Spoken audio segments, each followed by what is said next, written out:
Kapag ba umuulan at nagbukas tayo ng payong, nangangahulugan bang tumigil na ang pag-ulan? Hindi ba't hindi naman? Minsan tayo ay nananalangin para sa pagtigil ng ulan, at sa kaparaanan ng Diyos ay sumasagot siya ayon sa kanyang kalooban at hindi ayon sa ating kagustuhan. Hindi niya pinahihinto ang pagbuhos ng ulan, sa halip ay nagbigay siya sa atin ng kakayanang gumamit ng payong.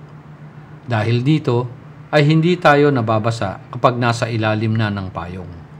Ngunit hindi pa rin nangangahulugan na tumigil na ang ulan. Kadalasang tayo ay nakatingin pa rin sa ulan at naghihintay sa paghinto nito, pagkat iyon ang ating hiniling sa panalangin. Oo nga, at iba ang tugon niya.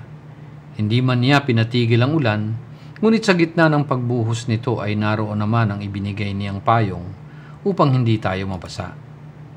Hindi natin namamalayan na ang sagot niya ay nasa atin na palang harapan, sapagkat tayo ay patuloy na lumilingon sa kalayuan at nag-aabang pa rin sa paghinto ng ulan.